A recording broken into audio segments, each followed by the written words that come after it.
Coba kita perhatikan, setiap kali ada pekerjaan besar dalam sebuah pemerintahan, nama Ahok atau Basuki Cahayapurnama selalu tidak ketinggalan. Pada waktu awal Jokowi menyusun kabinet dalam periode kedua, yaitu Kabinet Indonesia Maju, banyak mengusulkan nama Ahok untuk masuk dalam jajaran menteri. Sayangnya, undang-undang tidak memperbolehkan karena ia pernah menjadi terpidana kasus dengan ancaman hukuman maksimal 5 tahun penjara.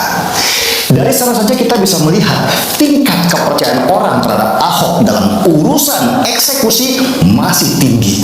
Ahok mempunyai kemampuan manajerial yang mumpuni. Ia tipikal eksekutor tangguh dan sistematik. Kita masih ingat saat Ahok menjabat Gubernur Jakarta menggantikan Jokowi. Kemampuan Ahok di atas rata-rata dalam membereskan banyak hal di Jakarta. Ia multitasking, bisa melakukan banyak hal besar dalam waktu bersamaan. Mulai dari menerima warga dengan sejuta keluhan mereka di balai kota, sampai mengerjakan proyek besar supaya Jakarta tidak banjir lagi. Dan penduduk Jakarta banyak merasakan manfaat ketika Ahok menjadi gubernur. Transportasi jadi nyaman, kemacetan juga jauh berkurang, dan kota tertata pelan-pelan. Sayangnya, Ahok tidak lama menjabat. Ia harus kalah karena warga Jakarta lebih suka pemimpin yang seiman meski kerjanya lamban. Jakarta pun kembali seperti semula, malah lebih parah karena hanya dijadikan panggung pencitraan. Jokowi yang pernah berpartner dengan Ahok saat menjabat sebagai gubernur Jakarta sangat paham cara kerja Ahok. Ahok itu seperti bulldozer. Ketika ia punya tujuan, ia tidak peduli dengan banyaknya penghalang. Semua yang ada di depan dihantam. Dia punya target jelas kapan pekerjaan itu harus selesai. Ahok memang bukan politikus. Ia tidak mampu kompromi dan tarik ulur dengan sekitarnya. Ibarat main layang-layang, Ahok tidak pernah mengulur benangnya. Ia tipikal pemain yang suka menarik dengan cepat dan keras. Itulah kenapa layangnya cepat putus. Menempatkan Ahok pada tempat yang salah jelas akan menimbulkan keributan. Tapi jika tempatnya benar, Ahok bisa menjadi sebuah mercusuar. Itulah kenapa saya setuju sekali ketika Jokowi mengumumkan bahwa Ahok adalah salah satu dari 4 kandidat untuk menjadi kepala badan otorita ibu kota baru. Inilah tempat yang sangat tepat untuk Ahok. Bayangkan, ibu kota baru nanti akan dibangun dengan dana sampai 500 triliun rupiah, dan sebagian besar dana diperoleh dengan model kerjasama bersama beberapa investor asing. Sebagai orang yang punya dana, tentu investor-investor itu ingin dananya bisa dimanfaatkan dengan efektif, tidak dikorupsi, apalagi dibuat pesta pora para tikus berdasi. Ini berhubungan dengan kepercayaan. Orang yang memegang proyek itu tentulah harus mereka yang punya pengalaman dalam mengelola kota besar. Sebagai tambahan informasi, ibu kota baru dengan luas ratusan hektar itu nanti diperkirakan akan ditempati 1,5 juta orang di awalnya. Mega proyek ini harus berhasil karena akan dilihat oleh mata internasional. Dan Ahoklah yang tepat sebagai CEO kota baru itu. Dia punya nama dan punya karya. Juga tentu investor-investor besar itu senang karena mereka tahu rekam jejaknya. Ahok bisa menggabungkan investor luar dan investor lokal supaya bersama-sama mewujudkan ibu kota baru dengan progres yang sesuai jadwal. Menarik memang melihat kiprah Ahok selama beberapa tahun ini. Ahok memang pernah dipenjara karena terkena fitnah, tapi itu tidak mematikan sinarnya. Bahkan sesudah keluar dari penjara, ia mendapat banyak tawaran kerja, dan Ahok menerima tawaran yang paling berkesan menjadi komisaris utama BUMN raksasa, yaitu Pertamina. Ahok adalah bukti dari sebuah kalimat yang mengatakan emas meski berada di tengah tumpukan sampah, ia tetap emas. Yang benci Ahok akan semakin benci karena dulu niat mereka memenjarakan Ahok memang untuk membunuh namanya. Tapi sayang, Tuhan punya kehendak yang berbeda. Kelompok 212 tetap sibuk mencari nasi bungkus dengan demo di mana-mana, sedang Ahok. Teman-teman, kembali lagi bersama saya di channel ini Arahnet TV. Teman-teman, di mana tadi kita telah menyaksikan sebuah cuplikan video yang sangat begitu menarik tentang sidang permasalahan kasus ijazah palsu Joko Widodo. Teman-teman, di sini kita lanjutkan dan kita teruskan di sini melalui tanggapan-tanggapan dan isi hati dari para netizen ataupun dari masyarakat Indonesia kita lihat bagaimana pendapat mereka tentang sidang kasus ijazah palsu Joko Widodo, mantan Presiden Negara Republik Indonesia. Teman-teman, di sini disampaikan setuju Jokowi tidak punya kepastian sebagai seorang sarjana ataupun S1. Nah, teman-teman, di sini kita lihat pendapat dari teman kita netizen di sini, mereka sangat setuju jika seandainya Pak Jokowi ataupun mereka setuju kalau si Jokowi ini tidak punya kapasitas ataupun tidak berkualitas sebagai seorang sarjana S1. Nah, kemudian teman-teman di sini benar banget ya. Analisa Bapak ini masuk dalam logika. Nggak mungkin seorang sarjana pemikiran seperti si Jokowi ini. Nah, lanjut lagi di sini teman-teman, didikan anak-anak kita dengan kejujuran sejak kecil agar di kemudian hari tidak menjadi pembohong dan membohongi orang-orang lain. Nah, teman-teman, jika hukum tunduk sama kebohongan, Jokowi jelas negara tidak akan bisa bikin makmur rakyat. Jadi sangat setuju ya, Prof. Riyad Rashid, cermat, cerdas, bakal sehat ataupun berakal sehat. Nah, kemudian lagi di sini teman-teman, inilah negara wayang, semua sudah diatur dalam siapa yang kuat, dialah yang akan menang.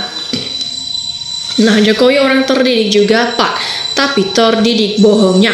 Nah, teman-teman, ketika kita melihat satu persatu dari pendapat-pendapat para netizen ataupun masyarakat Indonesia, kita lihat bagaimana yang menjadi tanggapan dari mereka. Ya, banyak sekali kita melihat bahwa mereka seakan-akan kita menilai dengan pendapat mereka, Pak Jokowi ini mereka sudah tidak senang lagi ataupun tidak peduli. Bahkan sekarang komentar-komentar mereka sudah tidak enak untuk kita dengar tentang Pak Jokowi. Mungkin saja kita bisa melihat dan menilai kenapa sekarang masyarakat ataupun netizen memberikan sebuah pernyataan seperti itu. Tentunya karena kita tahu dan kita lihat mereka sudah bosan ataupun benci ataupun tidak sudi lagi dengan Pak Joko Widodo ini. Dimana kenapa mereka berpikiran hal seperti itu? Karena ya wajar-wajar saja.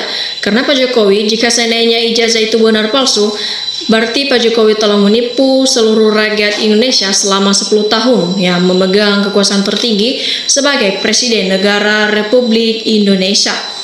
Nah, dan itu waktu bukan hanya main ya, tapi selama 10 tahun ataupun kedua kali periode. Wajar dan jelas jika seandainya masyarakat ataupun netizen memberikan suatu pernyataan ataupun suatu pertanyaan tentang ijazah ini, karena yang 10 tahun ataupun kedua periode bukan main lamanya ataupun waktunya itu ya. Dan hanya karena selembar kertas yang ijazah palsu bisa menjabat sebagai Presiden Negara Republik Indonesia, itulah yang membuat sekarang masyarakat menjadi heboh dengan kasus ijazah palsu Joko Widodo ini. Jadi makanya sekarang banyak sekali kita lihat penyidik kasus ijazah ini, karena ya tidak ada salahnya juga ya ketika kita meminta, kita sebagai publik masyarakat Indonesia meminta keaslian ijazah Pak Joko Widodo ini, tidak ada salahnya.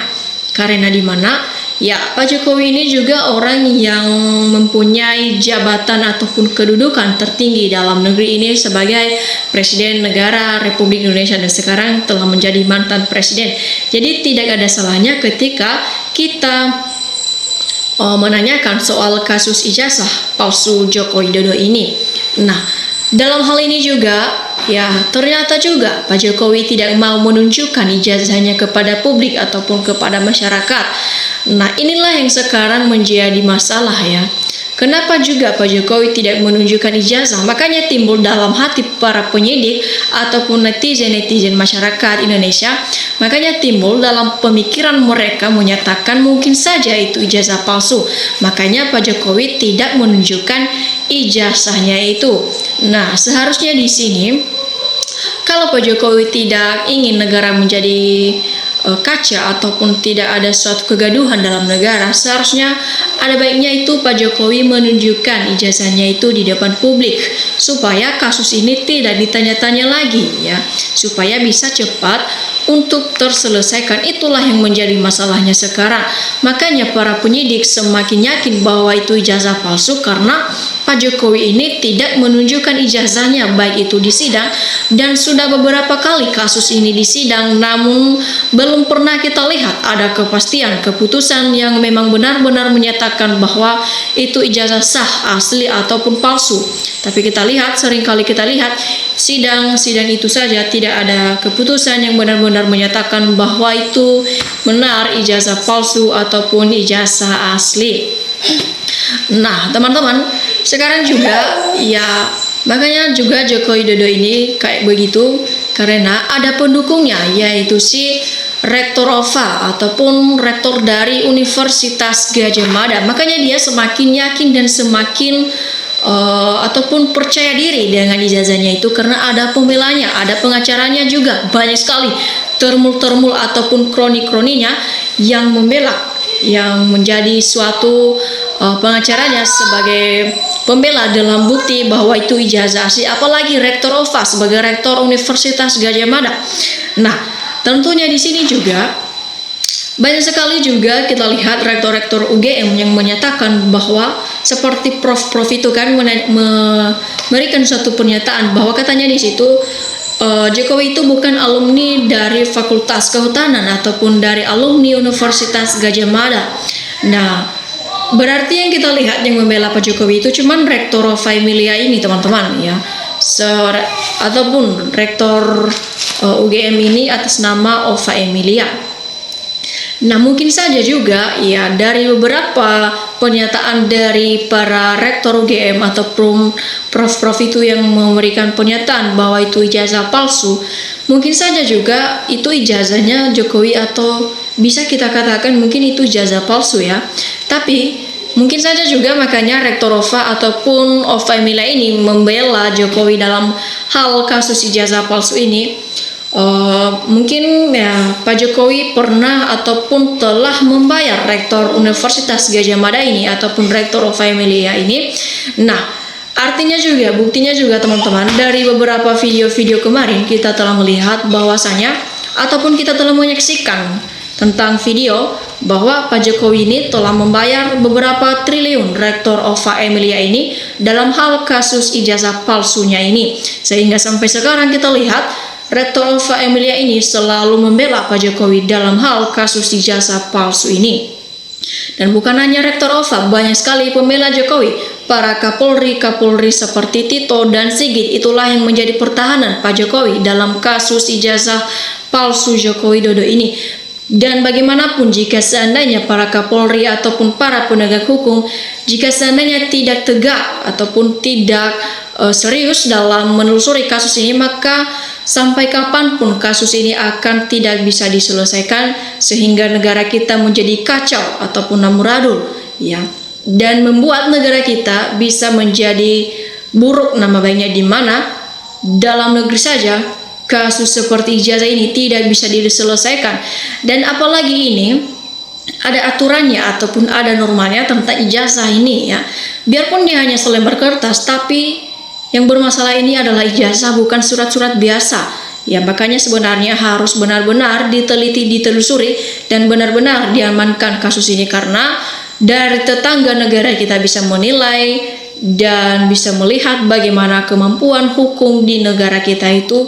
Ternyata hukum di negara Indonesia bisa dibayar kalau begini terus cara yang digunakan negara kita dalam menyelesaikan suatu masalah yang ada ataupun yang terjadi dalam negeri kita. Ya, oke teman-teman, demikian saja cuplikan video kali ini. Salam NKRI harga mati.